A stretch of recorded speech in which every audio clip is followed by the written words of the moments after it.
गोपियां ही वास्तव में विस्तार कर रही है अपने आप को लक्ष्मी जी के रूप में। लेकिन फिर क्या है कि विस्तार करने के बाद फिर एंट्री नहीं है। इसका क्या कारण है? तो कल हम लोगों ने सुना था उपदेशामृत का श्लोक, तिष्ठन् व्रजे तदनुरागी जनानुगामी कालब अखिलम इति उपदेशसारम। कालम नहीं अखिल उपदेश सारम, यानी कि सभी उपदेशों का सार क्या है? अनुरागी जो हैं, जो ब्रज में रह रहे हैं, ये जिनमें इनके पास ब्रज का भाव है, उनके अनुगत्य होना बहुत जरूरी है। ऐसा श्री रूप गोस्वामी ने भक्ति रसायन सिंधु में बताया। उनका अनुसरण करना होगा, उनके पद चिन्हों पर चलना पड़ेगा। गोपी भर्तकुर पाद कमल पद कमल और दास दासानुदास। तो गोपियों के जो भक्त हैं भगवान श्री कृष्ण, उनके दास के दास का दास का दास का दास बनना पड़ेगा। ये साउंड ठीक नहीं है, थोड़ा सा वॉल्यूम करो ठीक। तो इस प्रकार इसको हमें समझना है, बहुत अच्छे से समझना है इसको। तो जैसे अभी बताया, उन्होंने बड़ा अच्छा बताया कि ऐश्वर्य का भाव लेकर कोई आता है यहाँ पर, लक्ष्मी जी ही क्यों, कोई भी जिसके अंदर ये स्वाभिमान है या अभिमान है या इस प्रकार का अहंकार है कि मैं ये हूँ मैं वो हूँ, तो उसके लिए ब्रज में एंट्री है नहीं। तो ब्रज में प्रवेश करने के लिए सबसे पहले क्या करना होगा? हमें देहात्मक बुद्धि से ऊपर उठना पड़ेगा। यह कहने का मतलब देहात्मक बुद्धि। और ये तो बहुत ही ऊंची बात है कि वैकुंठ में तो भौतिक देह नहीं है, वहां भी चिन्मय है, सच्चिदानंद विग्रह है, और वहां के लोगों के लिए एंट्री नहीं है। तो हमारा फिर क्या, हम तो बहुत ही पीछे हैं। और वैकुंठ का जो ऐश्वर्य जो है, उसका भी जो है रंच मात्र ऐश्वर्य का भाव नहीं होना चाहिए। वैकुंठ का, अमेरिका और रशिया का नहीं, वैकुंठ का ऐश्वर्य जो कि चिन्मय है, जो कि आध्यात्मिक है, वो ऐश्वर्य का जो भाव है वो भी नहीं होना चाहिए ब्रज में प्रवेश करने के लिए। उनके लिए भी एंट्री नहीं है यहाँ पर। तो लक्ष्मी जी इसलिए नहीं आ पाती यहाँ पर। और एक स्वर्ण रेखा के रूप में भगवान कृष्ण के वक्षस्थल में उनको रहने का मौका मिला है। और कई कल्पों से तपस्या करती जा रही है, यहाँ पर करती जा रही है, लेकिन प्रवेश उनको मिल नहीं रहा है। और रासलीला में भाग लेना चाहती हैं, भगवान श्री कृष्ण की रासलीला में भाग लेने के लिए प्रयास कर रही है। जैसे महादेव भी जो है वो प्रयास कर रहे हैं। महादेव भी आए थे और उन्होंने भी इच्छा प्रकट की रासलीला में भाग, तो उनका भी प्रवेश जो है वर्जित था, उनको एंट्री नहीं मिली कि आपको गोपियों के अनुगत्य होना पड़ेगा। तो गोपियों के अनुगत्य जब हुए और उनको गोपी स्वरूप जब प्राप्त हुआ, तब जाके उनको प्रवेश मिला रासलीला का दर्शन करने के। नहीं तो प्रवेश है ही नहीं वहाँ। तो जब महादेव को भी ऐसा करना पड़ा, तो फिर हम लोग कौन है? यानी कि ये बहुत ही ऊंचा स्तर है। जो ब्रज का भाव है, गोपियों का भाव है, बहुत ऊंचा है। हम लोग से कल्पना भी नहीं कर सकते। लक्ष्मी नहीं चाहती यहाँ पर जो है, उनको कहा कि चलो गाय से दूध निकालो, दूध धोने के लिए कहा नहीं, उपले बनाओ, कंडे बनाओ गोबर से। नहीं, हम नहीं कर सकते। तो ये ब्रज में रहकर ये सब करना पड़ता है। बड़ा सरल जीवन है यहाँ का। गोबर छूने के लिए हम लोग सोचेंगे 10 बार। आजकल यहाँ का छोड़िए, लक्ष्मी जी का छोड़िए, हम लोग अपने कमरे में जब गोबर का लेप लगाते हैं तो हमारे ही अपने भक्त जो है उसके ऊपर आपत्ति करते हैं। प्रभु जी ये क्या लगा लिया आपने? ठीक है, ये अच्छा है, लेकिन देखिए प्रचार के दृष्टिकोण से ठीक नहीं है। लोग क्या सोचेंगे, लोग इसको नहीं समझ पाएंगे। अब बार बार उनके कहने से हमें उसको हटाना पड़ा। हमने 2 जगह लगाया था, एक ऑफिस में और एक कमरे में जहाँ रहते हैं, और दोनों ही हटाना पड़ गया। इतना सुन लिया हम लोगों ने, कान पक गए हमारे। चलो हटाओ यार, ठीक है, आप ही की जीत हुई। तो लोग पसंद नहीं करते। इतना स्वच्छ और इतना दिव्य वातावरण लगता था, लेकिन किसी को पसंद ही नहीं। क्या पसंद है हमें? ऐश्वर्य है, जहाँ हमारे आलीशान कमरे हो और उसमें फर्स्ट क्लास एयर कंडीशन लगा हो। बिना एयर कंडीशन के रह ही नहीं सकते हम ब्रज में अभी, कितनी गर्मी है देखिए आप। तो इसलिए लोग भाग जाते हैं। घर तो बना लेते हैं यहाँ पर, फ्लैट भी खरीद लेते हैं, लेकिन रहा नहीं जाता और भजन नहीं किया जाता यार। ये तो तपस्या का स्थान है। तपस्या तो कर रही है लक्ष्मी जी, ऐसा नहीं तपस्या नहीं कर रही है, तपस्या कर रही है वो, लेकिन ब्रज के भाव में तपस्या नहीं कर रही। तपस्या ही केवल पर्याप्त नहीं है, वो भाव अनुकूल करना पड़ेगा। अनुकूलेन कृष्णानुशीलनम भक्ति उत्तमा। तो क्या, जैसे गोस्वामी ने क्या बोला है, अन्याभिलाषिता शून्यम ज्ञान कर्मादि अनावृतम अनुकूलेन कृष्णानुशीलनम भक्ति उत्तमा। अनुकूलेन, तो अनुकूलेन का मतलब क्या है? जैसे कृष्ण की इच्छा है, जैसे गुरु की इच्छा है, उन्हीं के अनुसार हमें सेवा करनी, उनकी इच्छा के अनुसार। तो ब्रज में प्रवेश करने के लिए जो आवश्यकता है, जो योग्यता है, उसको अगर नहीं स्वीकार करेंगे हम, तो अनुकूलेन कृष्णानुशीलनम कैसे होगा? वो प्रतिकूल हो जाएगा ना। तो ऐश्वर्य का भाव नहीं छोड़ना चाहते हैं, वो चाहते हैं वैकुंठ का जो ऐश्वर्य है वो भी बना रहे और साथ में ब्रज में प्रवेश भी मिल जाए। दोनों नहीं चलेगा साथ साथ, दोनों एक साथ चलेगा नहीं। तो इसलिए क्या है, हम लोगों को समझना है इसके माध्यम से। तो इसलिए उनको प्रवेश मिल नहीं रहा है। वो ऐश्वर्य का भाव जो है वो त्यागना नहीं चाहती हैं और उसी स्वरूप में, लक्ष्मी जी के ही स्वरूप में प्रवेश करना चाहती है। गोपियों के अनुगत्य नहीं होना चाहती हैं। तो इसलिए बड़ा कठिन है उनके लिए। तपस्या तो कर रही है। तो इस प्रकार जब चैतन्य महाप्रभु दक्षिण भारत गए, वहाँ उनका संवाद हुआ था वेंकट भट्ट से। और वेंकट भट्ट तो यही सोच रहे थे कि कृष्ण और नारायण में कोई भेद नहीं। तो महाप्रभु ने पूछा कि कृष्ण और नारायण, आप देखते हैं कृष्ण, अगर कृष्ण और नारायण में भेद नहीं है, महाप्रभु ने पूछा, तो लक्ष्मी जी को प्रवेश क्यों नहीं मिल रहा है? उन्होंने कहा कि तत्व में कोई भेद नहीं है, वो एक ही व्यक्ति है। तो अगर वो कृष्ण को पाना चाहती हैं, कृष्ण के लीलाओं का दर्शन करना चाहती है, तो इसमें क्या दोष है? महाप्रभु ने कहा लेकिन प्रवेश क्यों नहीं मिल रहा उनको? प्रश्न ये उठता है। चलो तत्व में कोई भेद नहीं तो प्रवेश मिलना चाहिए, फिर तो प्रवेश क्यों नहीं मिल रहा हूं? क्या कारण है इसका? इतने वर्षों तक तपस्या कर रही हैं लेकिन फिर भी नहीं मिल रहा है, भेद नहीं है, तो फिर प्रवेश मिलना चाहिए ना। तो इसलिए फिर महाप्रभु ने बताया कि श्रुतियों का देखिए, श्रुतियों को गोपी स्वरूप प्राप्त हो गया, वो भी शास्त्रों में ही दिया गया है, श्रीमद् भागवत में दिया गया है। श्रुतियों ने जो है वो गोपी भाव के अनुगत्य होकर उन्होंने भजन किया, तो इसलिए उनको एंट्री मिल गई, प्रवेश मिल गया। अब लक्ष्मी जी जो है वो गोपी भाव के अनुगत्य होकर भजन नहीं करना चाहते, इसलिए उनको प्रवेश नहीं मिल रहा है। तो इस तरह से महाप्रभु ने समझाया वेंकट भट्ट को। तो कहने का अर्थ यह है कि यहाँ पर ब्रज में प्रवेश करना आसान नहीं। जैसे हमने कल ही बताया कि 70 प्रकार की बाधाएं हैं, 70 ऑब्स्टिकल्स।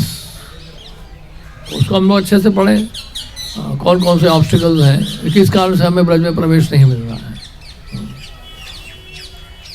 तो इसलिए यहाँ पर बहुत ही विनम्र बनना पड़ता है।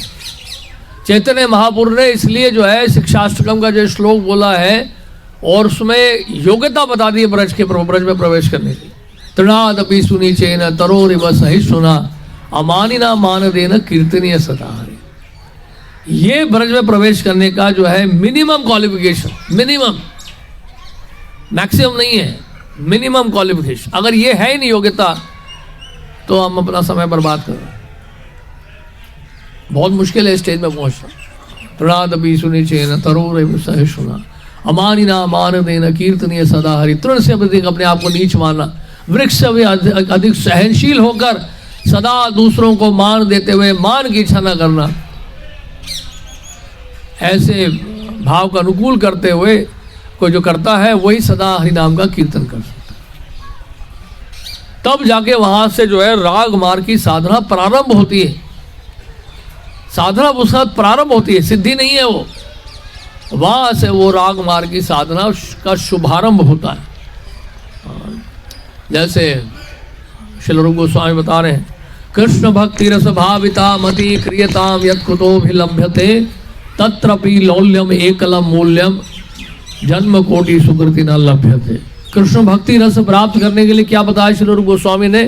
लौल्य की आवश्यकता है, लोभ की आवश्यकता है। लोभ यानी कि रुचि, और जब तक निष्ठा नहीं है भजन में तो रुचि कहाँ से आएगी?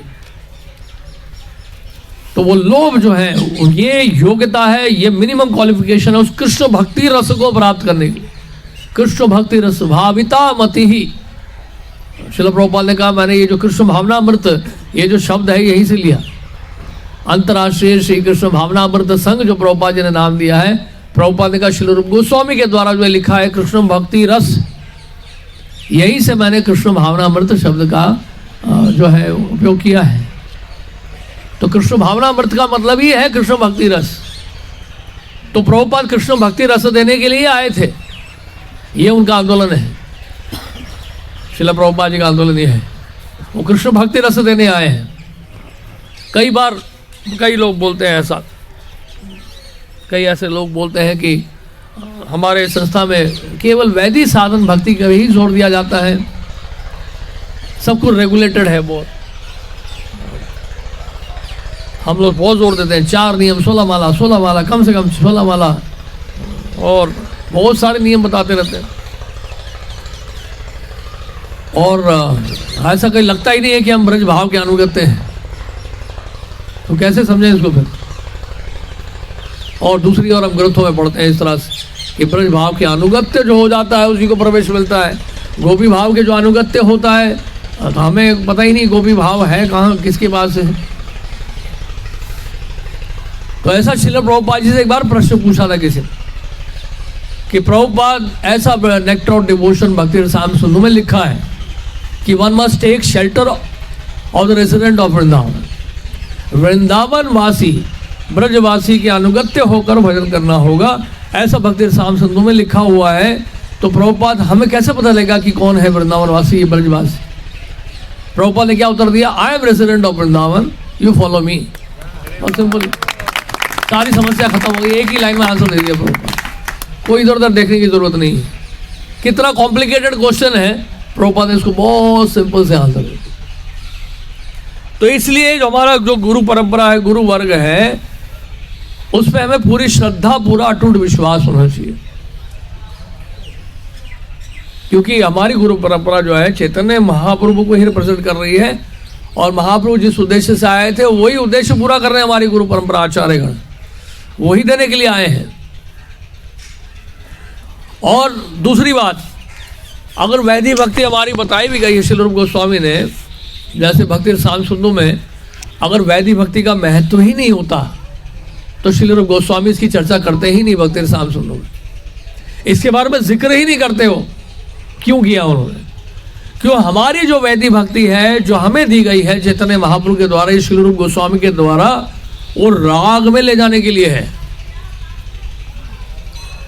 अगर आप दक्षिण भारत में जाएंगे श्री संप्रदाय या रामानुज संप्रदाय में, वहां की वैदिक भक्ति का पालन करेंगे तो वो आपको वो वैकुंठ ही ले जाएगा। तो उनकी वैदिक भक्ति में हमारी वैदिक भक्ति में जमीन आसमान का अंतर है। आज अगर हम लोग राधा माधव कुंज बिहारी बोलते हैं, ये वैदिक भक्ति नहीं है। आज हम तुलसी महारानी के लिए सामने प्रार्थना करते हैं, मोरा ये अभिलाष विलास कुंजे दियो वास, ये वैदिक भक्ति नहीं है। आज हम गुरु अष्टकम गाते हैं और बोलते हैं निकुंज योनो रति केली सिद्ध है, या बोलते हैं क्षीराधि कामा धवय और अपारा प्रतिक्षणास्वादन लोलुपस्य वंदे गुरु श्री चरणारविंदम, ये वैदिक भक्ति नहीं है। देखने में ऐसा लग रहा है क्योंकि वो क्या स्टिपुलेटेड टाइम है, एक रेगुलेटेड है कि हाँ 4:30 बजे आपको गाना है ये, या प्रवचन से पहले राधा माधव गाना है, तो रेगुलेट कर दिया उसको प्रभुपाद जी ने, उसको रेगुलेशन में लिया है, बस इतना ही डिफरेंस। और ऐसे रेगुलेशन से धीरे धीरे धीरे धीरे उस लेवल तक हमें पहुंचाने की कोशिश की जा रही है। जितने भी मंत्र हमें दिए जाते हैं, इवन जो गायत्री मंत्र दिया जाता है, उसमें वैकुंठ का कोई मंत्र है ही नहीं। हालांकि ये बात सही है कि हम राधा पार्थसारथी, राधा कृष्ण की जो सेवा कर रहे हैं वो हम लोग लक्ष्मी नारायण के गुण में करते हैं, यानी कि वैदिक भक्ति में करते हैं, लेकिन है तो राधा कृष्ण का ही विग्रह ना। और जो उसमें मंत्र दिए गए हमें, जो गायत्री मंत्र प्राप्त होता है गुरुदेव से, उसमें कोई भी विष्णु मंत्र नहीं है, सब राधा कृष्ण का ही मंत्र है। यहां तक कि जो ब्रह्म गायत्री है वो भी राधा कृष्ण का ही है। ये हमारे आचार्यों का मत है। श्रील जी गोस्वामी ने इसके ऊपर पूरा एक किताब ही लिख दी उन्होंने। तो कहने का अर्थ यह है कि गोल हमारा बिल्कुल क्लियर है, लेकिन उस गोल तक पहुंचने का जो रास्ता है वो थोड़ा रेगुलेटेड है, ताकि हम लोग इधर उधर भटके नहीं। ये माया का जगत है, कलयुग का प्रभाव है, इसलिए रेगुलेशन बहुत जरूरी है। जितने हम रेगुलेशन में रहेंगे, नहीं तो फिर वर्णाश्रम धर्म की भी जरूरत नहीं है। उस दृष्टि से देखा जाए, वर्णाश्रम धर्म का भक्ति का अंग नहीं है। 64 भक्ति के अंगों में वर्णाश्रम धर्म कहीं नहीं आता है, लेकिन प्रभुपाद ने वर्णाश्रम धर्म को जोर दिया है। प्रभुपाद ने कहा कि दैवी वर्णाश्रम धर्म की हम स्थापना कर रहे हैं। भक्तिविनोद ठाकुर ने बोला अपने सुपुत्र श्रील भक्ति सिद्धांत ठाकुर को कि आप दैवी वर्णाश्रम धर्म की स्थापना करें। प्रभुपाद जी ने भी वही किया। तो दैवी वर्णाश्रम धर्म क्या है? एक सपोर्ट सिस्टम है जिससे हम अपने सेंसेस को रेगुलेट कर सकते हैं और उसमें रहकर, सुरक्षित रहकर हम लोग भक्ति में लगे रह सकते हैं। ये जरूरी है हमारे लिए। जैसे कीर्तन के लिए हारमोनियम की आवश्यकता नहीं है, लेकिन उसको लेके बजाया जाए तो कम से कम थोड़ा बहुत सुर में आप गा लेंगे, और नहीं भी गा रहे हैं तो उसकी आवाज से लगेगा सुरीला है। तो यह है वर्णाश्रम धर्म। समझे आप बात? नहीं समझे आप? तो इस तरह से है। कीर्तन तो वैसे भी हो सकता है, लेकिन हारमोनियम लेके क्यों गा रहे हैं? पता चले थोड़ा सा भाई सुरीला लग रहा है सुनने में। ऐसा होता है कई बार, लोग कीबोर्ड में गाते हैं तो अच्छा लगता है सुनने, बिना कीबोर्ड के गा ही नहीं पाते लोग, बिल्कुल बेसुरे हो जाते हैं। तो इसलिए जो है इसको रेगुलेट करने के लिए वर्णाश्रम धर्म, जैसे ब्रह्मचारी आश्रम के अपने नियम हैं, गृहस्थ आश्रम के अपने नियम हैं, उन नियमों का पालन करते हुए जब साधन भक्ति में लगते हैं तो सुरक्षित रहते हैं। एक सपोर्ट सिस्टम है। तो वर्णाश्रम धर्म अपने आप में क्या है? आध्यात्मिक नहीं, मटीरियल है। लेकिन दैवी वर्णाश्रम धर्म क्या है? वो फिर आपको वैश्वता की तरफ ले जाता है, वैश्वता की तरफ ले जाता है। लेकिन प्रभुपाद जी ने कहा जैसे ही आप भगवत सेवा में लगते हैं, गुरु की आज्ञा का पालन करते हैं, एक्चुअली यू आर अबव वर्णाश्रम। वर्णाश्रम में रहते हुए भी आप वर्णाश्रम धर्म से ऊपर जाते। रादर ये कहना ठीक होगा कि भक्त जो है, एक डिवोटी जो है, he is acting as a Brahmin, और devotee is acting as a Kshatriya, और devotee is acting as a Vaishya, और devotee is acting as a Shudra. Devotee neither Brahmin nor Shudra nor Kshatriya. समझे कि नहीं? तो भक्त जो है वर्णाश्रम धर्म में रहकर उस प्रकार का रोल प्ले कर रहे हैं, लेकिन हमारे असली आइडेंटिटी क्या है? हम भक्त बनने का प्रयास कर रहे हैं या भक्त हैं? वो हमारी असली पहचान है। तभी चैतन्य महाप्रभु ने कहा क्या? ना मैं ब्रह्मचारी हूं, ना गृहस्थ हूं, ना वानप्रस्थ हूं, ना सन्यासी हूं, ना ब्राह्मण, ना क्षत्रिय, ना वैश्य, ना शूद्र। मैं क्या हूं? गोपी भर्तुर पद कमले और दास दासानुदास। इसलिए ऑल्टर में प्रवेश करने से पहले ही एक होता है शुद्धि होती है, जिसको कहते हैं भूत शुद्धि। तो उसमें ये श्लोक बोला जाता है, यानी कि सबसे पहले इस बात को अच्छे से समझ लो डीटी वर्शिप करने से पहले कि मैं ये सब उपाधियों से मैं एक्चुअली नहीं हूं। मैं तो क्या हूं? गोपी भर्तुर पद कमले और दास दासानुदास हो। और दासत्व को स्वीकार करके ही आप भगवान की आरती सेवा कर सकते। वहां ये नहीं सोच सकते मैं तो इस देश का राजा हूं या मंदिर का अध्यक्ष हूं या जो है प्राइम मिनिस्टर हूं इसलिए आरती करो। वो सब बाहर रखने आके आना पड़ेगा। वो भूत शुद्धि करनी पड़ेगी आपको। देहात्मक बुद्धि से ऊपर उठने का प्रयास करना होगा कि ये सब मैं कुछ नहीं, मैं तो केवल दास हूं। इसलिए कल हम अम्बरीश महाराज के बारे में सुन रहे थे कि अम्बरीश महाराज जब मधुबन में आए थे, अन्य पुराणों में भी लिखा है कि जब वो डीटी वर्शिप करते थे तो उसमें बहुत सारी चीज़ों की आवश्यकता पड़ती है। फूल की आवश्यकता पड़ती है, धूप की आवश्यकता पड़ती है, भगवान का भोग तैयार करना पड़ता है, अभिषेक करना होता है, श्रृंगार करना होता है। उनकी पत्नी भी साथ में गई थी। 1 साल की छुट्टी ली थी अम्बरीश महाराज ने। मंत्रियों को राज्य का कार्यभार सौंप कर वो मथुरा चले गए और उसके बाद उन्होंने मंत्रियों को और अपने जो वहाँ के जो लोग हैं उनको दे दिया राज्य का कार्यभार और खुद लग गए क्या, भगवान की सेवा में। अब जैसी वो विग्रह की सेवा में लगे, करेर हरो मंदिर मार्जनादिशु, लिखा है ना अम्बरीश महाराज के बारे में, सवई मना कृष्ण पदार बिंदे और वाचांसी वैकुंठ गुणानुवर्णने। तो अम्बरीश महाराज के बारे में जब लिखा जाता है तो ऐसा नहीं है कि उन्होंने एक पुजारी अपॉइंट किया हुआ था जिसको पे कर रहे थे वो, क्योंकि राजा है। ठीक है, मैं जा रहा हूँ मथुरा, तुम लग जाना यहाँ पर, मैं तुम्हें देखता रहूँगा, तुम सेवा करते रहो। उन्होंने कोई एम्प्लॉय अपॉइंट नहीं किया इस पुजारी। अम्बरीश महाराज खुद ही सारी सेवा कर रहे थे। और उतने में क्या हुआ कि उनकी पत्नी जो है जल वगैरह ले आई। हालांकि पहले मना किया था कि मैं खुद ही करूँ, तो उनको पता चला कि जल वो लेकर आई हैं। उन्होंने कहा आपको लाने की जरूरत नहीं है, जल भी मैं खुद ही लाऊंगा, सफाई भी मैं खुद करूंगा, बर्तन भी मैं खुद ही साफ करूंगा। आपकी सेवा अलग है, आप वो सेवा करो, मेरी ये सेवा है, मैं करूँ, आपको मेरी सहायता करने की आवश्यकता नहीं है। तो अम्बरीश महाराज भूल के आए थे कि वो विश्व के सम्राट, पूरे पृथ्वी के सम्राट हैं। जब उनको भगवत सेवा में लगना था तो वहां पे स्वयं दास दासानों के भाव से ही वो सेवा कर रहे थे अम्बरीश महाराज। और अपनी पत्नी को भी बोल दिया, आपने मेरे लिए कोई मदद नहीं करनी, अब अपनी सेवा करो। तो इस प्रकार जो है, ये इस प्रकार ब्रज में आने का मतलब यही है कि हमें उपाधियों से मुक्त होना पड़ेगा, सरलता का जीवन अपनाना पड़ेगा, सरल स्वभाव एकदम से।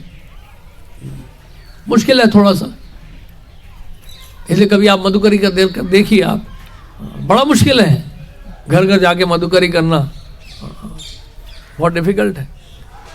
हालांकि श्रील प्रभुपाद जी ने कहा है मधुकरी तो किनके लिए है, जो परमहंस वैष्णव है उनके लिए मधुकरी होता है, सबके लिए नहीं है। तो इस प्रकार जो है हम लोग को इस बात को अच्छे समझना है। हमारे आचार्यों ने यही बताया है। तो लक्ष्मी जी को प्रवेश इसलिए मिल नहीं रहा है और वो स्वर्ण रेखा के रूप में भगवान कृष्ण के वक्षस्थल में वास कर रहे हैं। तो इस प्रकार हमारे आचार्य लोगों ने बड़े अच्छे से समझाया है इसको। तो हम ये बता रहे थे कि कैसे फिर वैदिक साधन भक्ति से कैसे राग मार्ग की साधना में जाते हैं। अब देखिए राग मार्ग की साधना में होता क्या है, अब ये प्रश्न होता है।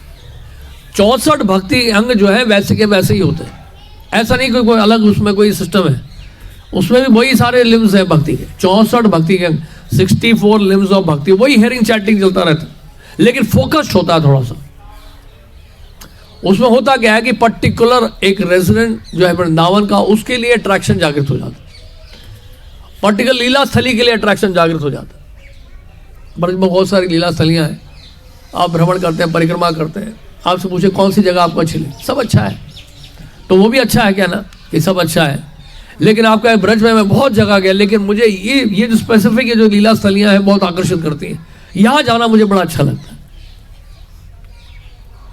तो इस प्रकार का जब अट्रैक्शन शुरू हो जाता है, उसके लिए रुचि स्टार्ट हो जाती है, उसके लिए रुचि जागृत हो जाती है, तो वो आपकी जो स्वरूप की पहचान का एक लक्षण प्रकट हो जाता है। ये मतलब हाँ कहीं आपकी सेवा है। लेकिन ये इस स्टेज में नहीं होगा, हमारे स्टेज में नहीं है, हम मेंटल स्पेकुलेशन ना करें। ये कब होगा, जब हम कम से कम निष्ठा के स्तर पर पहुंच जाएंगे, जब अनर्थों से निवृत्त हो जाएंगे, बहुत एडवांस स्टेज हो। तो राग मार्ग की साधना में क्या है, रागात्मिका भक्त के अनुगत्य होकर राग मार्ग की साधना जब की जाती है, उसको रागानुगा साधना कहते हैं। रागात्मिका भक्त मतलब जो इटर्नल एसोसिएट है ब्रज के, नित्य परिकर है, नित्य परिकर, साधक नहीं है, सिद्ध है, तो उनके अनुगत्य होगा। इसलिए श्रील प्रभुपाद ने कहा कि I am resident of Vrindavan. तो इस प्रकार जो है फिर वो साधना शुरू होती है। तो राग मार्ग की साधना शुरू करने का क्या क्वालिफिकेशन बताया हमने? लौल्यम अपि एकलम मूल्यम, लौल्य लोभ, रुचि, इंटेंस हैंगरिंग, लोलुपता, प्रतिक्षण आस्वादन लोलुपस्य, प्रतिक्षण आस्वादन करने की लोलुपता बनी रहती है। किसमें? गुरुदेव में। किस चीज की लोलुपता? राधा माधव के नाम रूप गुण लीला का आस्वादन करने की लोलुपता बनी रहती। प्रतिक्षण तो बहुत एडवांस स्टेज है। और उसमें जो है नाम रुकता नहीं है, फिर आपका जप रुकेगा नहीं, कीर्तनीय सदा हरि नाम चलता रहेगा। इतना मीठा लगेगा हरि नाम, आप बिना नाम लिए रह ही नहीं पाएंगे। कंटिन्यूसली चैंटिंग चलता रहेगा, हरि नाम आपके जीवा में बैठ जाएगा। तो है ना बहुत एडवांस स्टेज। हम 16 माला के लिए कितना स्ट्रगल करते हैं, तो वो स्टेज आता है धीरे धीरे। तो इस प्रकार जो है, तो फिर वो राग मार्ग की साधना शुरू होती है इस तरह से। तो कहने का मतलब है, और धीरे धीरे धीरे धीरे धीरे धीरे बढ़ते बढ़ते बढ़ते ऐसा स्टेज आता है, आसक्ति का स्तर ऐसा आ जाता है जहां पे 24 घंटे भगवान की लीलाओं का स्मरण आप कर सकते हैं। स्वाभाविक रूप से करना नहीं पड़ता वहां पे। आसक्ति का मतलब है कि आपका मन लग चुका है, वहां आसक्त हो चुके हैं आप भगवान के रूप में, भगवान के गुणों में, भगवान की लीलाओं में आसक्त हो गए, डीप अटैचमेंट। तो आसक्ति का लक्षण क्या है? स्मरण। आप स्मरण कर सकते, तो स्मरण होता नहीं है, स्मरण करते नहीं है, स्मरण होता है। स्मरण किया नहीं जाता है, स्मरण हो जाता है। तो स्मरण स्वाभाविक रूप से होता रहता है, भगवान की लीलाओं का स्मरण होता रहता है। क्योंकि वहां पर क्या हो गया? आसक्ति हो गई आपको। इसी संसार में अगर आपको किसी से अटैचमेंट हो जाता है, आपको किसी से, तो आप उसके बारे में सोचते हैं, बहुत सोचते हैं कि नहीं सोचते हैं? तो वो आध्यात्मिक जगत की परछाई है, लेकिन यहाँ बड़ा ही डिस्टॉर्टेड फॉर्म में है, विकृत रूप में है। और उसके कारण क्या होता है? बार बार दोबारा जन्म लेना पड़ता है। यम यम वापि स्वर्ण भावम त्यजते अन्ते कलैवरम तम तम एवेति कौन्तेय सदा तद भाव भाविता। तो भाव भाविता इधर भी है, लेकिन कृष्ण भावना भावित नहीं है। देहात्म बुद्धि के कारण जो है वो भावना भावित हो गए, तो दोबारा देह प्राप्त होगा, क्योंकि आसक्ति वहां पर है। तो ऐसे भरत महाराज जी हैं, तो भरत महाराज जो है अंत में आसक्त हो गए हिरण से, तो उन्होंने कौन सा भाव जागृत कर लिया? हिरण का भाव। ऐसा नहीं कि आपने कबूतर को देखा तो कबूतर बन जाओगे, या हिरण को देखा तो हिरण बन जाओगे, नहीं, ऐसा नहीं है। वो भाव आपने जागृत कर लिया, हिरण का भाव। सेवा कर करके हिरण की सेवा इतनी की उन्होंने, हिरण के बच्चा जो था उसकी इतनी सेवा की भरत महाराज ने कि उनके जैसे, उस हिरण के जैसे ही भाव आ गया। तो सेवा जो है इतना पावरफुल है, आप जिसकी सेवा करोगे वो भाव आपके अंदर आ जाएगा, ट्रांसफर हो जाएगा। जिससे आप सुनोगे, जिसका आप कीर्तन करोगे, जिसकी आप व्यक्तिगत सेवा करोगे, उसका भाव आप में ट्रांसफर हो जाता है। स्वाभाविक है, नेचुरल है। तो इस प्रकार जो है वो फिर, और राग मार्ग की साधना में इस तरह से आप भाव की तरफ जब बढ़ते हैं, आसक्ति से भाव की तरफ जाते हैं, तो वहां पे क्या होता है? आपको सिद्धि मिल जाती है, परफेक्शन मिल जाता है। तो ये सब बहुत एडवांस स्टेज हम लोग कल्पना में नहीं कर सकते अभी तो हम पूछ सकते हैं कि प्रभु जी हम लोग तो बहुत पीछे हैं, फिर हम लोग की क्या औकात है? फिर हम लोग क्यों बैठे हैं यहाँ ब्रज में? लक्ष्मी जी को प्रवेश नहीं मिला, हमें कैसे प्रवेश मिल गया? हमें तो प्रवेश मिला ही नहीं है। तो श्रील प्रभुपाद जब लॉस एंजलिस में थे, LA में लेक्चर में प्रभुपाद ने कहा, प्रभुपाद कहते हैं, चैंट हरे कृष्ण महामंत्र 16 rounds minimum without offences, follow 4 regulatory principles, serve the Vaishnavas, serve the mission of Sri Chaitanya Mahaprabhu, and you will see Krishna face to face in this lifetime itself. ये शास्त्र नहीं है, ये शास्त्र में कहीं लिखा नहीं मिलेगा आपको। ये कौन बोल रहे हैं? श्रील प्रभुपाद बोल रहे हैं। अब बोलेंगे कैसे पॉसिबल? क्यों नहीं पॉसिबल है? श्रील प्रभुपाद जी के लिए सब कुछ पॉसिबल है, भगवान के शुद्ध भक्त है। उन्होंने अगर कह दिया, भगवान को पूरा ही करना पड़ेगा, कृष्ण को। उसमें समझ जाना चाहिए हमें कि कृष्ण की अनुमति है उसमें। अगर श्रील प्रभुपाद जी के मुख से निकल रहा है, एक महाभावक के मुख से निकल रहा है। उसके बाद क्या हुआ, इस दौरान जयत भाई स्वामी महाराज ने क्लास के बाद पूछा कि प्रभुपाद इतना सरल है? अरे सरल नहीं है, 16 माला बिना ऑफेंसेस के बोला है। 4 नियम पालन का इतना आसान नहीं है कलयुग में। वैष्णव की सेवा करना आसान नहीं है और उसके बाद महापुरुष के आंदोलन को बढ़ाना भी आसान नहीं है। तो उन्होंने कहा कि प्रभुपाद तो बहुत आसान लग रहा है, इज सो सिंपल। तो प्रभुपाद ने टेबल में हाथ मारा जोर से ऐसे। प्रभुपाद ने कहा yes, I am telling you, you will see Krishna face to face in this life time itself. ऐसे प्रभुपाद ने कहा आई गॉट बैक डोर की, मेरे गुरु महाराज के पास फ्रंट डोर की है, आई गॉट बैक डोर की टू गोलोक वृंदावन। लेकिन इसको बहुत लाइटली नहीं लेना है हमें, इसको लाइटली नहीं लेना। जैसे प्रभुपाद ने बोला कि प्रभुपाद से जब पूछा कि प्रभुपाद कितनी प्योरिटी चाहिए भगवान के धाम में जाने की, तो प्रभुपाद ने कहा 100% प्योरिटी इज रिक्वायर्ड। तो डिसाइपल्स डिस्करेज फील कर रहे थे, उन्होंने कहा 100% purity, how it is possible. फिर प्रभुपाद ने देखा कि लोग खुश नहीं लग रहे देखने में, प्रभुपाद ने कहा ठीक है 90% इज इनफ। फिर धीरे धीरे प्रभुपाद कम करते गए, 80% तक आ गए। फिर प्रभुपाद ने देखा कि ये लोग बिल्कुल ही डिस्करेज है, मतलब कन्विंस नहीं हो रहे, अभी तक खुश नहीं है पूरी तरह से। प्रभुपाद व्यासासन से उठे और शॉल ऊपर ऐसे प्रभुपाद ने डाला और बोले Prabhupada okay 70% is enough, not less than this. तो अब 70% का मतलब क्या है कि 70% के लिए ट्राई करें हम, ट्राई हमें 100% के लिए करना है। अगर 100% ट्राई करते करते 70% तक पहुंच गए तो तब आपका रास्ता क्लियर होगा। अगर केवल 70% के लिए ट्राई करेंगे तो हो सकता है फेल भी हो जाए। तो हमारा जो ट्राई है, प्रयास, वो 100% के लिए ही होना चाहिए। और ये प्रभुपाद जिस प्रकार से हमें ब्लेसिंग दे रहे हैं, आशीर्वाद दे रहे हैं, ये कहते हुए is a very big thing. जैसे भुवनेश्वर प्रभु वृंदावन में शरीर छोड़े और राधा रानी के किचन में हेड थे, यानी कि उसके किचन के इंचार्ज थे, और कई वर्षों तक उन्होंने वहाँ पर राधा श्याम सुंदर के लिए, कृष्ण बलराम के लिए रोज भगवान के लिए भोग तैयार करते थे। और अंत में उनका स्वास्थ्य बहुत ज़्यादा खराब हो गया और बेड रिडन हो गए। तो कुछ समय तक वो दवाइयाँ खा रहे थे, लेकिन डॉक्टर ने जवाब दे दिया। डॉक्टर ने कहा कि अब कुछ और संभावना है नहीं। तो उन्होंने फिर बोला कि अगर मैं सेवा कर ही नहीं सकता हूँ तो मुझे जीने का क्या अधिकार है। तो उन्होंने बस दवाइयाँ खाना भी छोड़ दिया। उनका सारा किडनी विडनी सब फेल हो गया और वृंदावन धाम में शरीर छोड़ा उन्होंने। फिर हिजोल गिरिराज स्वामी महाराज ने बताया कि मैंने अपने डीटी से कंसल्ट किया, उन्होंने मुझे बताया कि has gone back to Goloka. तो इस तरह से हम लोग देखते हैं हमारे इस्कॉन में बहुत सारे ऐसे केसेस हैं जहाँ पे रिवील हुआ है कि devotees have gone back home, back to God.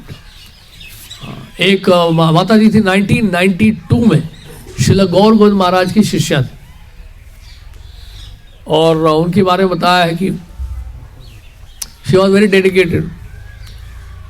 और अंत में जब शरीर छोड़ रही थी वो, she was very very sick और वो कैंसर हो गया था। श्रील गौर गोविंद महाराज ने कहा Krishna has given her cancer. क्या बोला? कृष्ण ने उनको कैंसर दिया है, उनके सारे प्रारब्ध नष्ट हो गए हैं। क्यों भयंकर बीमारी दे दी? That's the end of the show in material world. भौतिक संसार में और आगे आवागमन का चक्कर नहीं होगा, इसलिए एक साथ डोज देके खत्म कर दिया कृष्ण। तो Krishna has given her cancer. और पूरी रात वो जब कर रही थी, दिन में तो कर ही रहे थे, रात को भी जो है कंटिन्यूसली उनके मुंह से जो है चैंटिंग चल रहा था, लेटे लेटे ही। और वो क्या करती थी? 2 सेवाओं करती थी, cooking and dancing for Krishna. उन्होंने कहा I like to dance for Krishna, I like to cook for Krishna. तो श्रील गौर गोविंद महाराज से पूछा कि महाराज उनकी कुछ आइडेंटिटी रिवील हुई है? यस, गौर गोविंद महाराज का she is maid servant of Shrimati Radha Rani. और फिर महाराज ने कहा my guruship has become successful, that one of my disciples has gone back home, back to Godhead. That was in the year 1992. लेकिन कई बार ऐसा होता है कि भगवान के धाम जाते भी नहीं है कई शिष्य भक्त लोग, जैसे उन्हीं की माँ एक डिसाइपल थी, भुवनेश्वर में एक डिवोटी है, ब्रह्मचारी अभी भी है वो, उनका नाम है आत्माराम प्रभु। उनकी अपनी सगी sister, real sister, she was very very attach to cow seva, गाय की सेवा से बड़ी अटैच थी, गाय से बड़ी अटैच थी। और वो जब गई तो श्रील गौरगन महाराज कहा she has gone back, she is gone to heavenly planets, और वहाँ वो सुरभि गाय बनी। महाराज कहते हैं कि मैं वहाँ गया लेकिन मुझे पहचान नहीं पाई। Now she will live there for 200 years and after 200 years she will take birth in the family of Vaishnavas, Vaishnav के परिवार में जन्म लेंगी और उसके बाद वहाँ से धाम जाएंगी। पहले से बता दी महाराज। तो कहने का मतलब ये है कि ऐसा नहीं सारी धाम जा रहे। प्रभुपाद ने यहाँ तक बोला कि most of my disciples will go to heavenly planets, ऐसा भी बोला प्रभुपाद।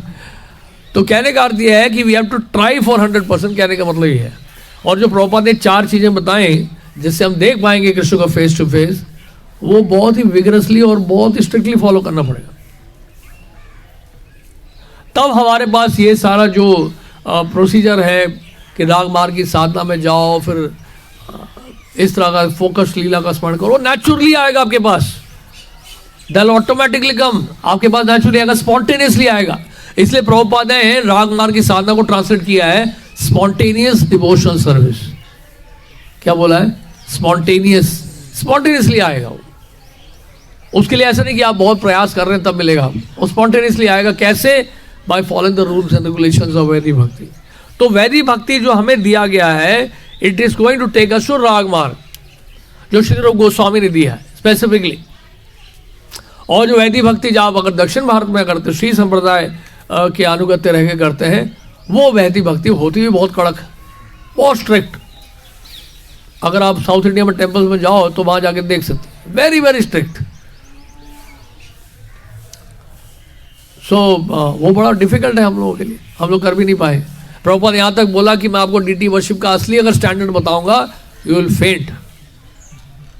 तो प्रभुपाद ने कहा मैंने तो बहुत सिंपल करके दिया, आप वही कितना मुश्किल लगता है। तो इसलिए एक्चुअली जो शॉर्टकट दिया है वो श्रील प्रभुपाद ने ही दिया है, और हम लोग को पूरा फेथ होना चाहिए इस पर। और तो इस तरह से हम लोग यहाँ पर आकर बहुत कुछ सीखते हैं ब्रज में। और so we have to become free. जो ऐश्वर्य का भाव है उसको त्यागना है, and become very very simple at heart. सरलता अपने हृदय में लेकर आनी है हमें, कपटता को त्यागना, हिपोक्रेसी जिसको कहते हैं, या डिसीटफुलनेस, धोखा देने की प्रवृत्ति, या फिर कपटता का भाव, ये सब त्यागना पड़ेगा हमें। तो जब सरल हृदय होगा तो हम इस ब्रज के भाव को स्वीकार कर पाए, क्योंकि ब्रजवासी बड़े सिंपल होते हैं, बहुत सरल हृदय। आप देखिए ब्रजवासी से मिलकर देखिए, बड़ा सरल हृदय होता है, बहुत सरल हृदय। एक बार हम गए थे, गिरिराज जी की परिक्रमा कर रहे थे कार्तिक के महीने में, तो राधा कुंड में पहुंचे तो वहाँ पे बड़ी, ये शायद एक कार्तिक के महीने में नहीं था और किसी समय में था, शायद हाँ जुलाई के महीने में होगा, जब गुरु पूर्णिमा होती है। जानते कितनी भीड़ होती है वहाँ। और परिक्रमा जब कर रहे थे तो जब राधा कुंड के पास पहुँचे तो बड़ी प्यास लग रही थी सब। तो वहाँ पे एक छोटा हुआ तालाब था, उसके पास एक झोपड़ी थी, छोटी सी झोपड़ी थी, बहुत गरीब लग रहे थे देखने में, कॉर्नर में। और हमने सोचा जाके कुछ पूछ लेते हैं, छाछ वाछ मिल जाएगा। तो हमने कहा भैया छाछ मिलेगा? बोलता हाँ हाँ रुको अभी लेकर आते हैं। वो इतने गरीब लग रहे थे, ऐसा लग रहा था इनके पास कुछ भी नहीं है, वास्तव में कुछ था ही नहीं उनके पास। कोई अंदर एक वहाँ भैंस खड़ी थी बस, और चारा वहाँ रखा हुआ था, और बस ऐसी था वो झोपड़ी, सिंपल सा। अंदर गई वो माता, वो मैया अंदर से जाकर 2 बाल्टी छाछ ले आई, 1 गिलास नहीं 2 बाल्टी छाछ ला के रख दिया उन्होंने। दिल खोल के पिलाते, दिल खोल के खिलाते, जितना लेना लो, गरीब से गरीब हैं। और फिर उन्होंने कहा कि रोटी लोगे? रोटी, और रोटी भी ले आए, ये है ब्रज की रोटी। और छाछ भी पिलाया, खूब छाछ पिया हमने। तो बहुत सरल हृदय, इस प्रकार से जो है, मतलब हृदय में आप मानेंगे नहीं, एक परिक्रमा होती है ब्रजमंडल की, बरसाना वाले करते हैं, तो उसमें 15,000 लोग होते हैं। और मानेंगे नहीं, 15,000 लोगों के लिए डेली उनके लिए प्रसाद फ्री होता है, पता है वो? और कौन खिलाते? ब्रजवासी खिलाते। ब्रजवासी जिस गांव में जाते हैं वहां ब्रजवासी बना के खिलाते। तो इस तरह से जो है ब्रजवासियों का हृदय बड़ा विशाल होता है। विशाल हृदय का बनना पड़ेगा, संकुचित हृदय का नहीं। हाँ, संकुचित हृदय का होगा तो फिर ये ब्रज का भाव नहीं जागृत होगा। अपना दिल खोल के ब्रजवासियों का जैसा सिंपल सरलता का भाव है, उस भाव से सेवा हमें करनी चाहिए, तो तब जाके हमें समझ पाएंगे चीज़ों। अदरवाइज बड़ा मुश्किल है। नहीं तो फिर आपको यहाँ पे गंदगी दिखेगी, कंकड़ पत्थर दिखेंगे और टूटे फूटे मकान दिखेंगे और सुअर घूमते हुए नजर आएंगे या बंदर चश्मा लेते हुए नजर आएंगे, बस यही दिखेगा फिर। या दिल्ली वाले जो अपार्टमेंट्स बना के जा रहे हैं वही देख पाएंगे हम। जो एक्चुअल उसका जो पर्पस है ब्रज का, वृंदावन का, वो नहीं हमें मिलेगा उसका लाभ। हरे कृष्ण।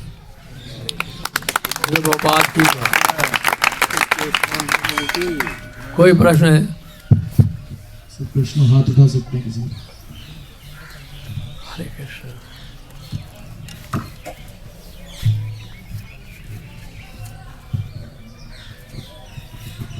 हरे कृष्ण प्रभु जी। प्रभु जी, जैसे आपने बताया श्रीला गौर गोविंद महाराज के बारे में, उन्होंने जैसे पूरा अपना व्याख्या दिया कि वो हेवनली प्लैनेट्स में उस मिल के आए उस डिवोटी, बताते हैं एग्जैक्टली कि गोलोक में मतलब वो गया है या व्यक्ति नहीं गया है। तो प्रभु जी, इसको एग्जैक्टली कैसे बिल्कुल गुरु महाराज बता पाते हैं?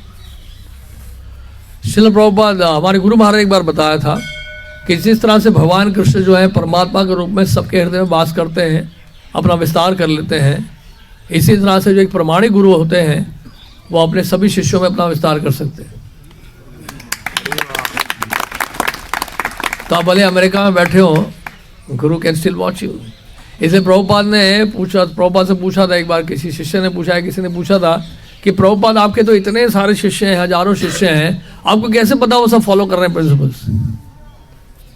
है कि नहीं? कोई अमेरिका बैठा है, कोई रशिया में बैठा है, सब क्या कर रहे हैं छुप छुप के, पता नहीं कौन क्या कर रहा है।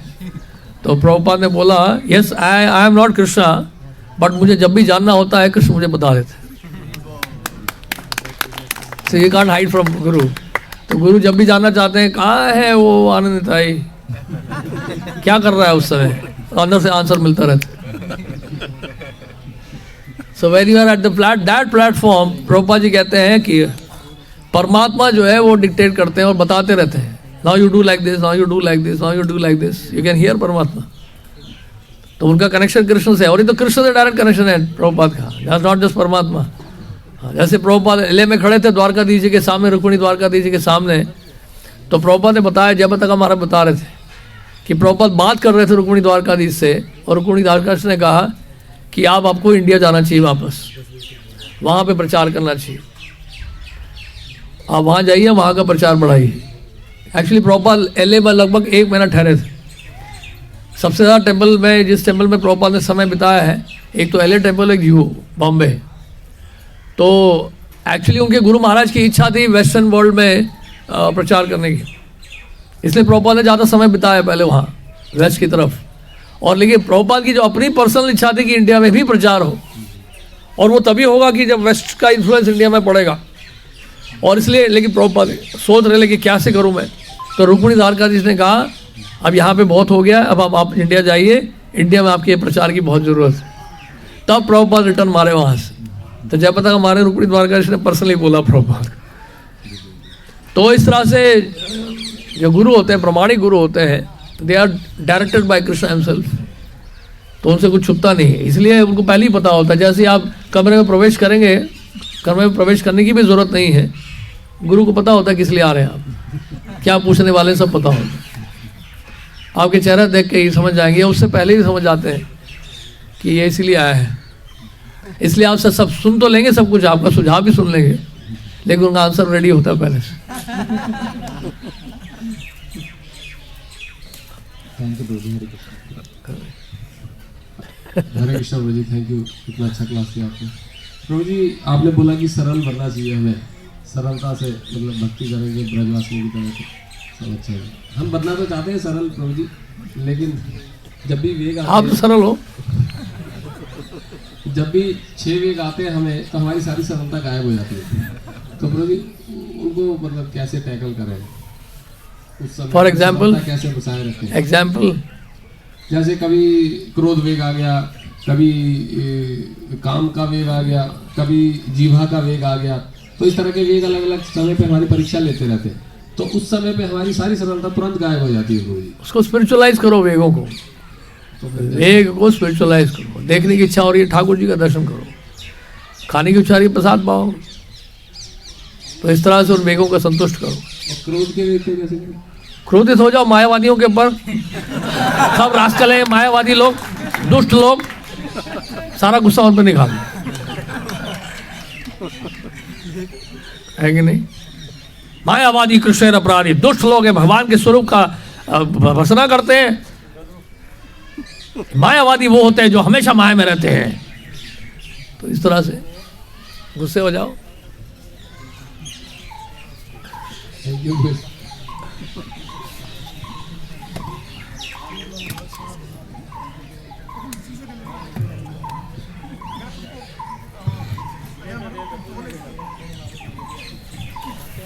हरे कृष्ण प्रभु जी। हरे कृष्ण।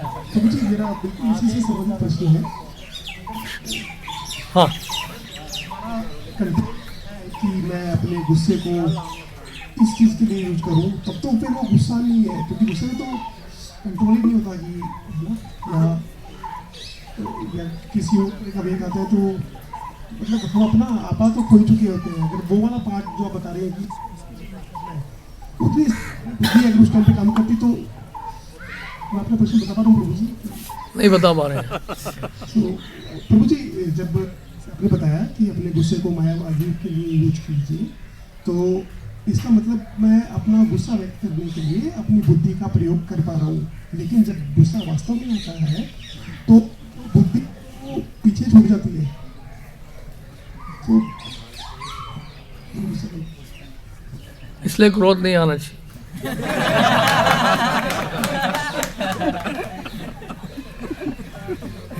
जैसे प्रभु जी स्मरण ऑटोमेटिक होता है, वैसे क्रोध भी ऑटोमेटिक। देखिए, जैसे सुनिए, आप जैसे जैसे आप जब करते जाएंगे ये सब ठीक हो जाएगा। आपको पता नहीं चलेगा कब कहाँ खत्म हुआ क्रोध। चैंटिंग करते जाइए, अब चिंता मत करिए, प्रोसेस को आप फॉलो करिए अच्छे से। ये जितने भी अनर्थ हैं वो ऐसे शांत होंगे, आपको लगेगा नहीं कि कभी था ही, फिर क्रोध आएगा ही नहीं आपको।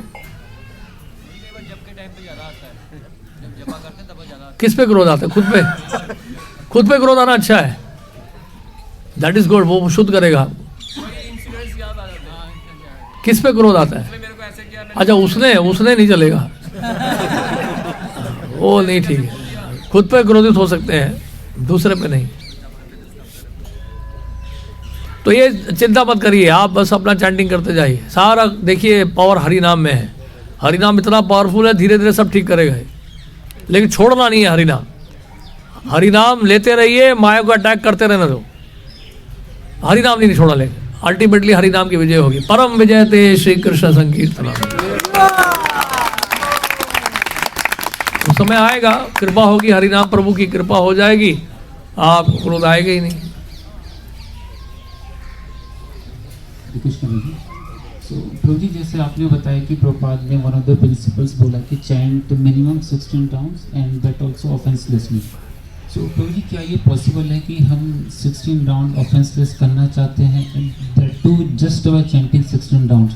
प्रभुपाद बोलते हैं कि like a drunkard, he drinks more and then he becomes a drunkard. अगर वो छोटे छोटे लेगा तो then he will not become a drunkard. Like similarly more then you become a perfect chanter. So इसको बोलिए, how should we? आपने question का आंसर खुद ही दे दिया। We only do 16 and to do 16 offenses. Minimum 16। हाँ, so how can we, should we balance it? देखिए, श्रील भक्ति सिद्धांत ठाकुर ने बोला है, अगर कोई नामापराध से बचने का भरपूर प्रयास कर भी रहा है तो वो भी इट्स लाइक नामाभास।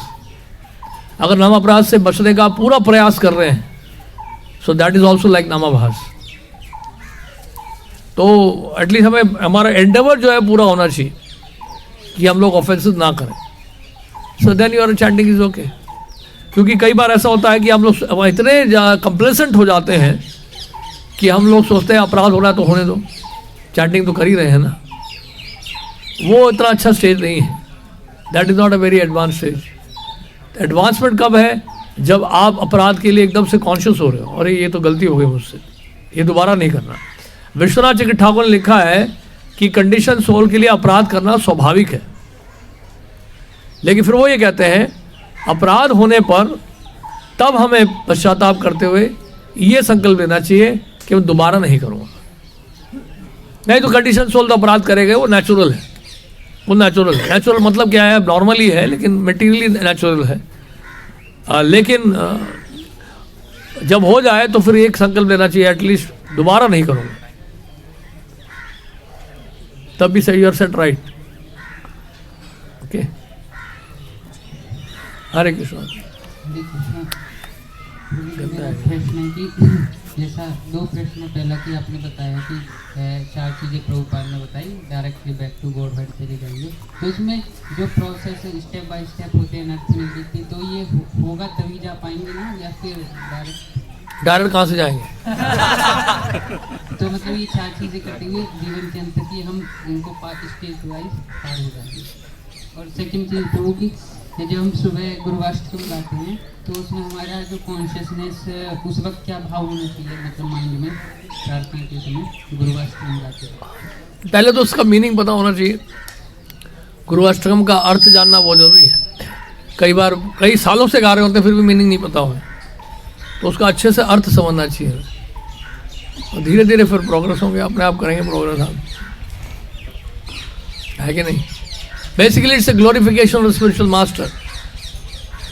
गुरु के पोजीशन को अच्छे से रियलाइज करें, इसलिए गुरु अष्टकम का पाठ करना बहुत जरूरी है।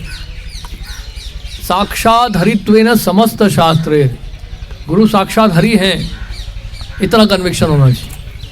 वो कन्विक्शन होना चाहिए कि गुरु एक भी शब्द अपने मुंह अपनी तरफ से नहीं कह रहे हैं, वो कृष्ण ही कह रहे हैं गुरु के माध्यम से। इस बात पे कन्विक्शन होना चाहिए। तो अगर आप नहीं मान रहे उनकी बात, इसका मतलब कृष्ण की बात नहीं सुन रहे आप। ये नहीं मत सोचेगा कि गुरु कुछ और कह रहे हैं, कृष्ण तो और कुछ सोच रहे होंगे। इसका मतलब क्या, आपने अभी रियलाइज नहीं किया साक्षात हरि।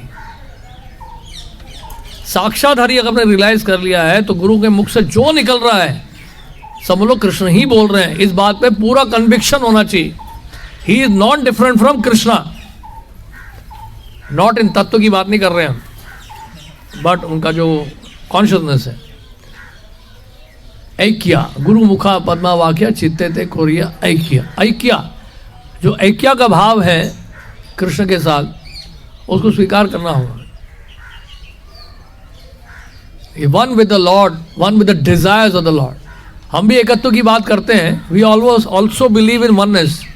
हम भी एकत्व में विश्वास रखते हैं, लेकिन कौन सा एकत्व है? One with the desires of Krishna, one with the desires of गुरु। तो गुरु के मुख से जो निकलता है वो समझ लीजिए कि कृष्ण ही बोल रहे हैं, इस बात पे कन्विक्शन होना चाहिए। और इस पे कन्विक्शन नहीं है तो फिर थोड़ा गड़बड़ है। आप समझ रहे कि नहीं?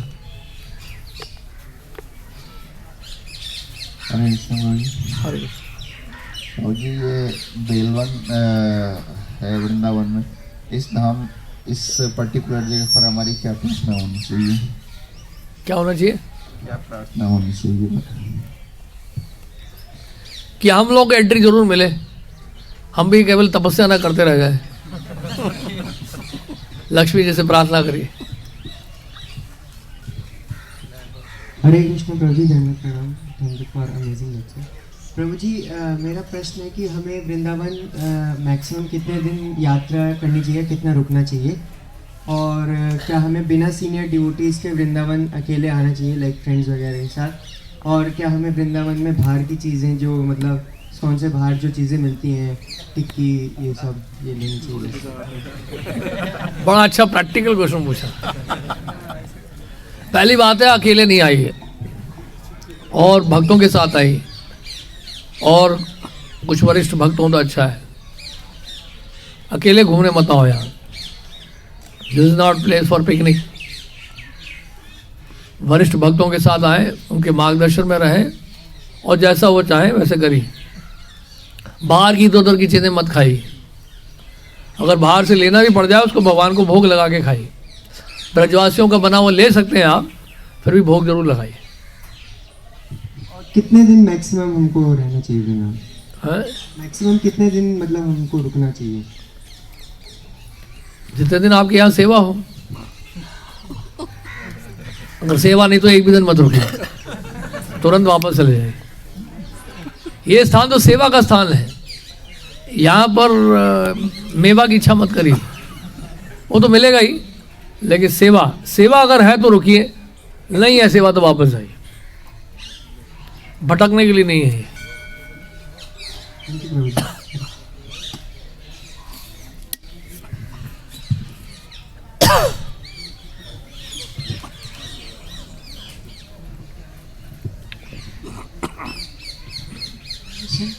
आयुषा, थैंक यू प्रभु जी। प्रभु जी, जैसे अगर पर्सनल लाइफ देखें तो 8 घंटे तो जॉब में चले जाते हैं और 7-8 घंटे रेस्ट में, और बाकी का दिन अलग अलग कामों में या कुछ प्रचार की सेवा में। तो घर में टाइम नहीं गोल इतना ऊंचा है, लेकिन इसके लिए तो एफर्ट बहुत कम है।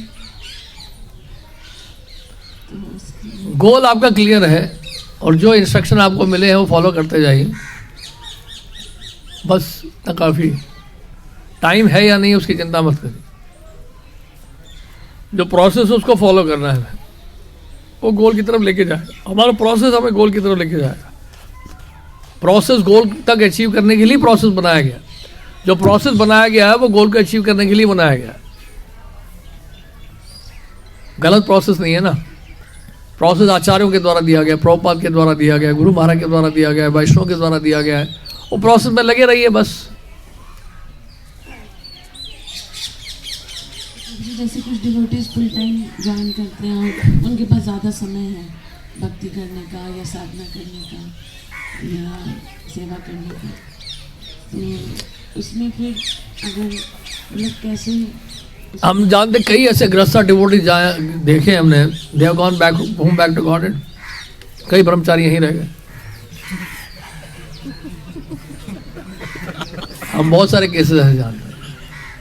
मैनी केसेस ग्रस्ता डिवोटीज आर मोर एडवांस। वो ग्रस्ता डिवोटीज बाहर रहकर कृष्ण का चिंतन कर रहे हैं और हम अंदर रहकर कई बार बाहर का चिंतन कर रहे हैं। वृंदावन में रहकर लोग दिल्ली का स्मरण कर रहे हैं, कुछ लोग दिल्ली में रहकर वृंदावन का स्मरण कर रहे हैं, तो कौन अच्छे हैं?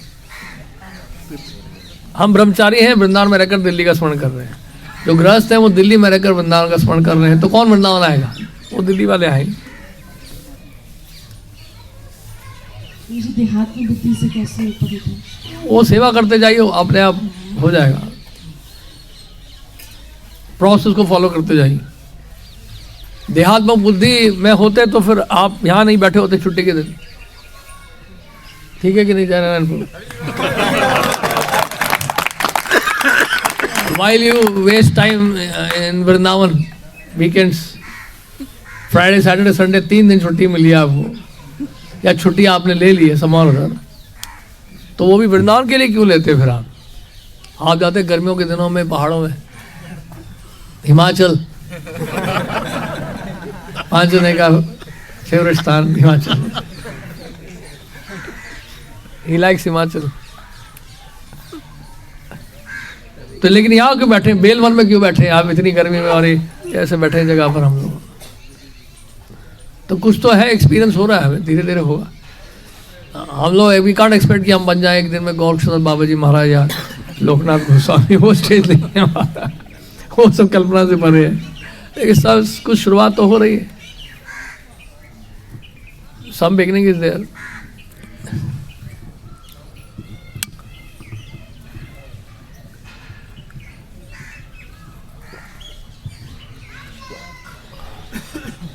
कृष्णा प्रभु जी धन्यवाद।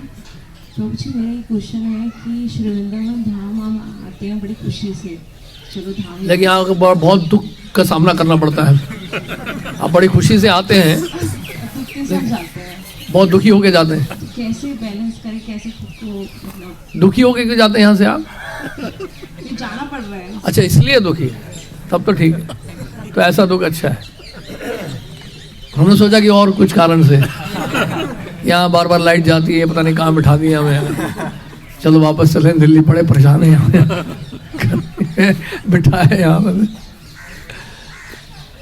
तो अच्छा, ये दुख अच्छा है, बिकॉज इन दैट वे हम लोग सेपरेशन फील कर रहे हैं वृंदावन से, और फिर सेपरेशन अगर फील कर रहे हैं तो इसका मतलब आने की संभावना है भविष्य में। जहाँ भी विरह हो रहा है तो मिलन की संभावना है, और अगर वृंदावन से विरह हो रहा है तो वृंदावन से मिलन की संभावना है। दिल्ली से अगर विरह हो रहा है तो दिल्ली से मिलन की संभावना है। Choice is yours. दिल्ली में रहकर वृंदावन का अगर स्मरण हो रहा है, वृंदावन से विरह हो रहा है तो वृंदावन से मिलन होगा, पक्का है, निश्चित है, गारंटीड है। और वृंदावन में रहकर दिल्ली से विरह हो रहा है, दिल्ली का स्मरण हो रहा है तो दिल्ली से मिलन निश्चित है, जाना ही पड़ेगा दिल्ली, आज नहीं तो कल। तो ये नेचुरल है, नेचुरल लॉज एग्जिस्ट करते हैं। और बताइए, दया सुंदर बोल दो, सुनाई दे, अब तो यहीं बैठे हो। प्रभु जी हरे कृष्णा। प्रभु जी एक प्रश्न और था। प्रभु जी जैसे हम जॉब से छुट्टी लेके आते हैं तो प्रभु जी मैंने मायापुर गया और जब यहाँ पे आया हूँ प्रभु जी बार बार झूठ बोलना पड़ता है, और फिर पूरी प्लानिंग बनानी पड़ती है, पूरी स्क्रिप्ट तैयार करनी पड़ती है प्रभु जी, और पूरे उसके लिए लीड एक्टर वगैरह सब तैयार करने पड़ते हैं कि कौन क्या बोलेगा, मुझे क्या बोलना है, कैसे अगर कुछ कॉन्ट्रैक्ट हो गया तो कैसे इसको फेस करना है। तो प्रभु जी एक बार तो मैंने किसी की डेथ करवाई, अभी मेरे पापा बीमार किया, तो प्रभु जी आगे जगन्नाथपुरी यात्रा आ रही है और भी आता है, प्रभु जी कैसे बैलेंस करें, और फिर नहीं जाते तो लेफ्ट आउट फील करते हैं कि पता नहीं पुरी में क्या हो रहा होगा, वहां भक्त एंजॉय कर रहे होंगे, हम ऐसा अड़ रहे हैं। भगवान की सेवा के लिए झूठ बोल रहे हैं, बहुत बड़ा सच है, इससे बड़ा सच कोई है नहीं। और अगर आप हृदय से कर रहे हैं तो कृष्ण रक्षा करते हैं। फिर अधिक से अधिक क्या होगा, वो नौकरी छूट जाएगी, उससे अधिक तो कुछ होगा नहीं, और कृष्ण की कृपा हो तो दूसरी नौकरी मिल जाएगी। चलता रहता है संसार में, चिंता ना करें। आप अगर भगवान की शरण लेंगे, Krishna will never cheat you, guaranteed है। हम ताम सर्व पाप योगक्षेम महावीर, तो उसकी चिंता मत करिए आप।